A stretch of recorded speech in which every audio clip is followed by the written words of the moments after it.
ఎంతసేపు అయితే బట్టలన్నీ చదిరినా ఇక బీరువాకైతే పెయింట్ వేయించిన. ఎలా ఉంది? పాతదానికి ఎందుకు చేయాలి రిపేర్? కొత్తది కొనుక్కోవచ్చు కదా అనుకోవచ్చు. కొనుక్కుంటాం కొత్తవి, మనం సొంతంగా కొనుక్కునేవి ఎన్నో ఉంటాయి. కానీ అమ్మా నాన్న గుర్తు కూడా ఉండాలి కదా ఫ్రెండ్స్. తీసేస్తే వాళ్ళ వాల్యూ పోతుంది. అందుకే ఇక ఇలా ఉంది.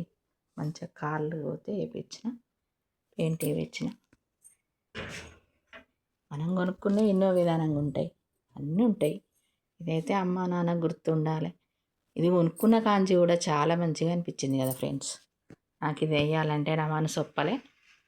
దీంతో నాకు చాలా మంచిగా అనిపించింది. ఇదే ఉండాలి నేను ఉన్నన్ని రోజులని మాత్రం ఇలా చేయించిన.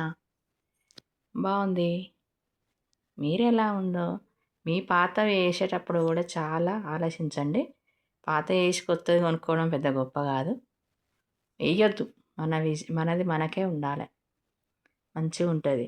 లక్ష్మి కలిసి వచ్చింది కాబట్టి మనకు ఈ పాతవి మాత్రం ఏ టైంలో ఏం కొనుక్కున్నాం, ఎలా చెడగొట్టిందా, మనకు మంచి అయిందా అన్నది మాత్రం గుర్తు పెట్టుకోవాలి.